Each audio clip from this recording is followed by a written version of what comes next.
Ladies and gentlemen, welcome back to the Mailbox for the 18th of December 2011. My name is TotalBiscuit, bringing you your daily dose of community interaction, gaming discussion, and all that good stuff. You can email in mailbox at cynicalbrit.com, that is mailbox at cynicalbrit.com, with topics for future shows. Game in the background is Batman Arkham City. It's on PC at the moment, which I have to say the PC version is so much better than the console version for one reason. Hotkeys, my god. The number of ridiculous key combinations on the controller that I had to do when I was playing on the PS3 version it got on my nerves. I'd stop playing for a couple of days, I'd go back and I'd forget how to play the game entirely. It's like, what buttons do I press for this gadget? It's just nice to be able to double tap one of the hotkeys and actually use a quick gadget. It's pretty good. But unfortunately, it does mean I've got to relearn all of the timings and make sure that my combos are good, because it's completely different to click as opposed to use a controller. Doesn't matter, still a fun game. Seems to work fairly well now under DirectX 11, although I'm still getting a lot of random frame drops, so I don't think they've polished it out completely yet, but it's certainly way better than it was on launch. First email comes in from Matthews that says, recently CLG Saint Vicious, a well-known LoL streamer, was trolling someone who took his jungle role. Some Riot employees were watching his stream and gave him a temporary suspension for breaking several rules of the Summoner's Code. I think Riot did good banning Saint Vicious for his behaviour, but a friend of mine thinks Riot made a mistake. He claims that you can't steal Saint Vicious' jungle role because he's famous for playing this role, and had a live stream with people expecting him to jungle. He also said that a non-famous player wouldn't have received a ban for this. What's your opinion on this situation, and should they treat famous players differently than the non-famous players? So, I was looking into the situation to find out what exactly happened. So, apparently on his stream, a guy called Tigeg picked a jungler before Saint Vicious. Saint Vicious picks jungle anyway. Saint Vicious then follows Tigeg around the entire game, trolling him. Well, that's a great use of your time, isn't it? I assume it was fairly entertaining for the stream. However, yes, it did break the rules entirely. And you know what's really dumb? To break the rules when you are publicly displaying that breaking. My god. It's like waving your hands around and saying, hey guys, I'm robbing this bank for 45 minutes. Then walking into the bank and wondering why there are police already there. I'm sorry, but it's an incredibly stupid thing to do. And I don't necessarily blame the streamer for acting in this way, because people are stupid in that game. You've probably seen my LOL live stream at some point. Every now and again, I'll do it, and it's nothing but me swearing at them. Admittedly, I won't do it in-game, because I'm not dumb, but I will definitely swear at them over the stream. It's not against the Summoner's Code, because they can't hear it. But my god, can I still get ragey about it anyway, because yeah, people are really dumb in that game.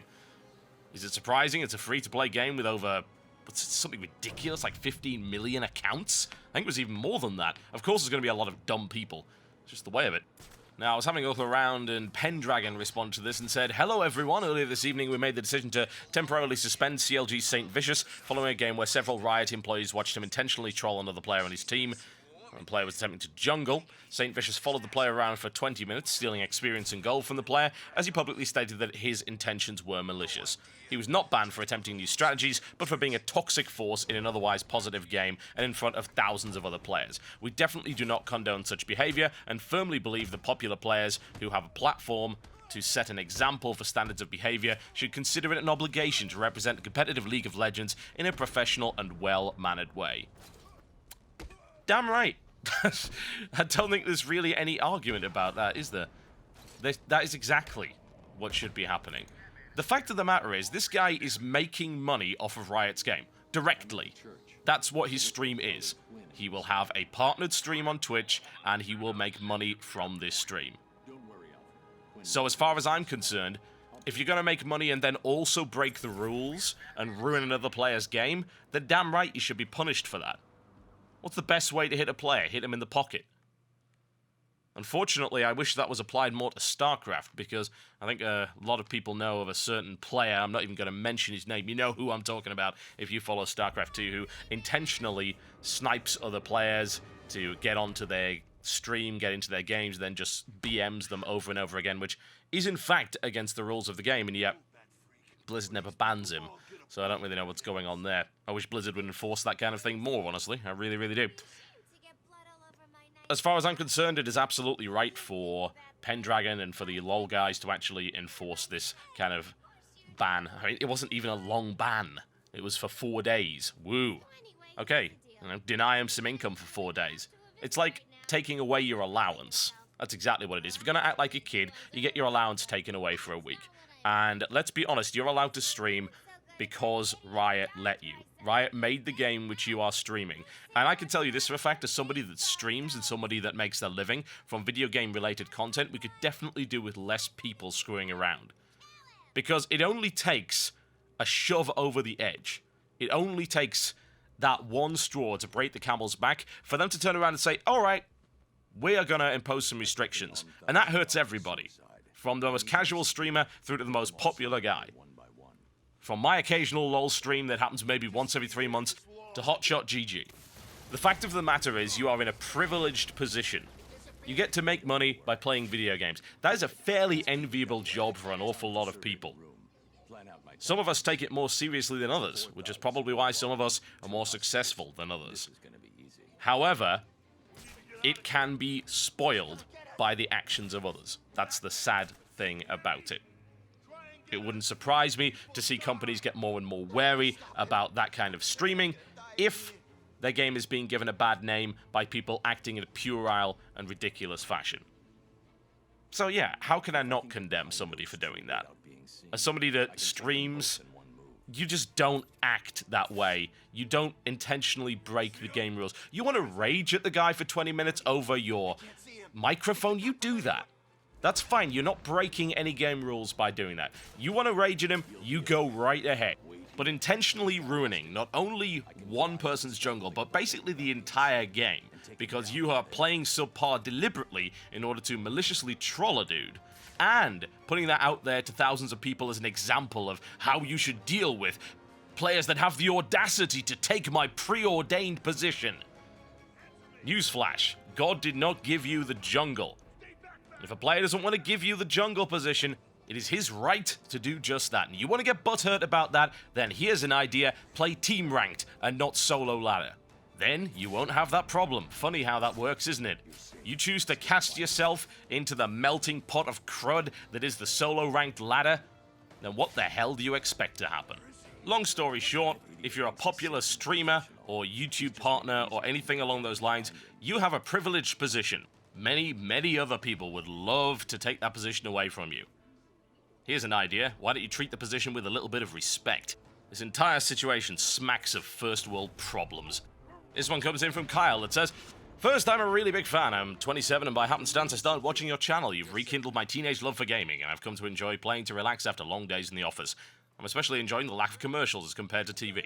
Thank you. I'm glad that someone actually notices that. We do try and have a minimal, absolutely minimal amount of commercials on this channel. I tend to aim for just having one at the start and then just leave it. I mean, where possible, I'll do like a 30-minute video and there'll be 30 seconds of commercials. Is that bad in comparison to television?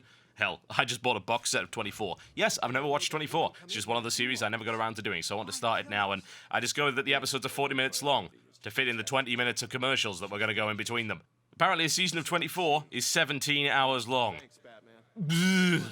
Yeah, you tell me that our ads are bad. You just go and watch television for 10 minutes, and then you will be begging to come back. Anyway, that's beside the point. However, so says Kyle, I've noticed that there seem to be more in-game advertising and product placement in games these days, rather than I remember back in the late 90s and early... How the hell do you even say that? Early O's? Naught? I don't even know. Early 2000, whatever.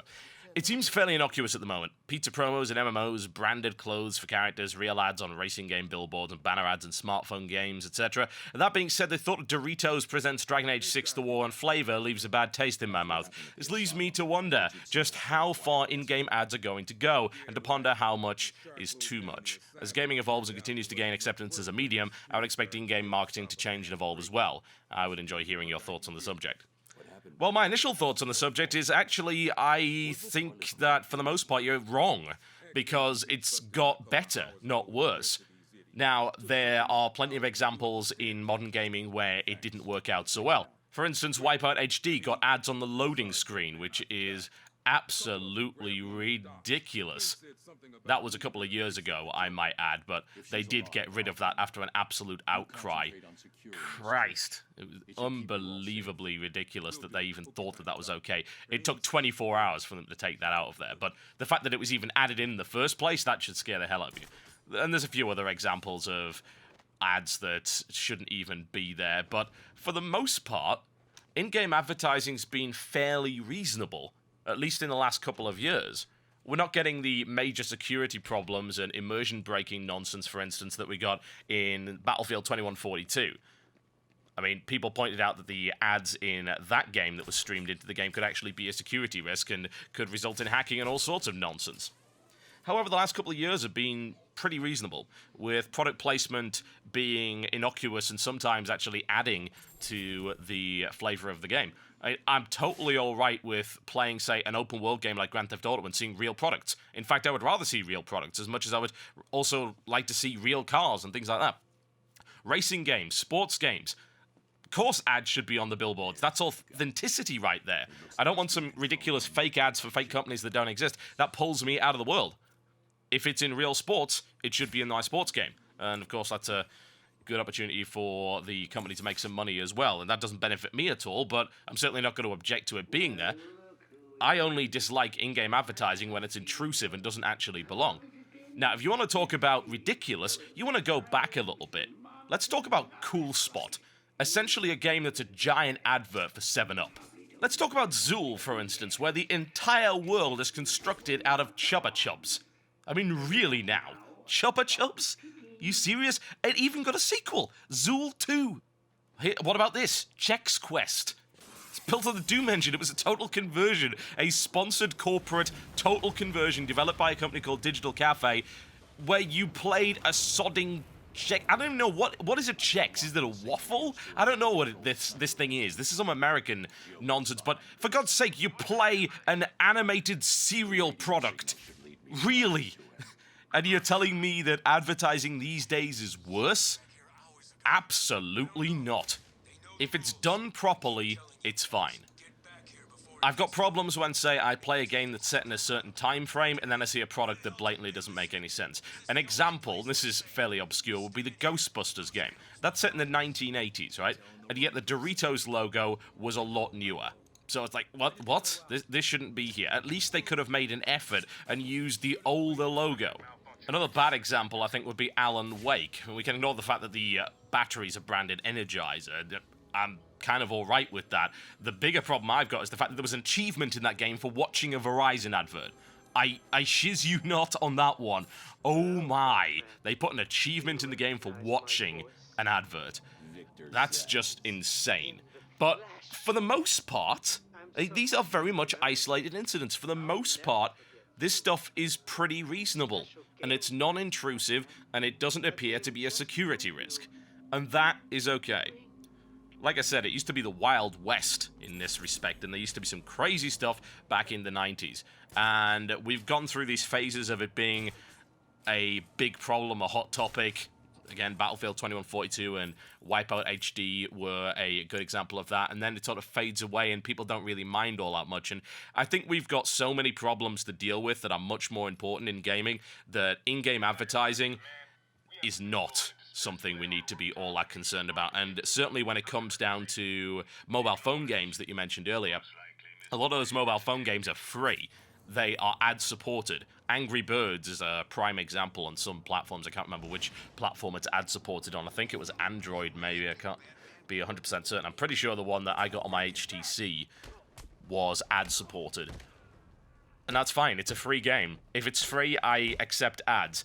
I would certainly prefer that some ads were not there. And I think the idea that a company double dips and can potentially do so at the sake of the immersion is definitely a bad thing, but if it doesn't break the immersion, I don't really blame a company for doing that. If it doesn't harm the game or the experience in any respect, I don't mind that. I don't find advertising to be all that offensive. I don't believe that we're being bombarded by advertising everywhere we go, and in reality, a lot of it is unintrusive. It really, really is.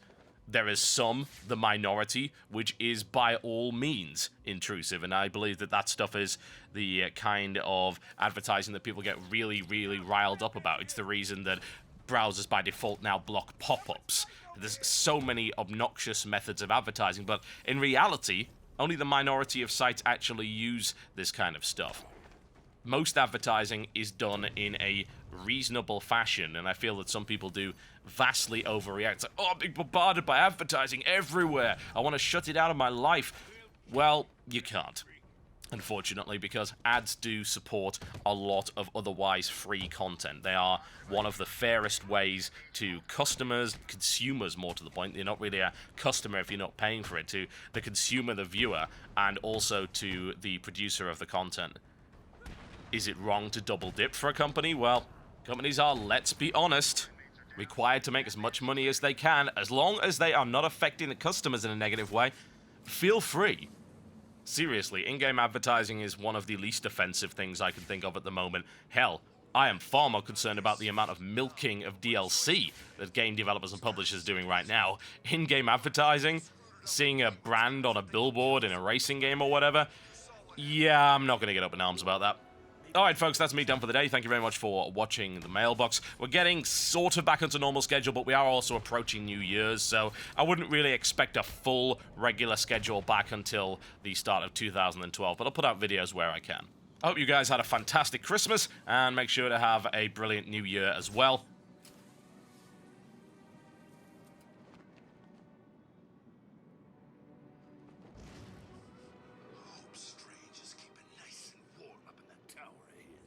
We are just under 3 days away from finishing the King of the Web contest, so I'd just like to give you a quick reminder to put in your votes. You can vote every day, and please remember to save your bonus votes as well, because we're going to need them in the Battle Royale in 2012 for charity.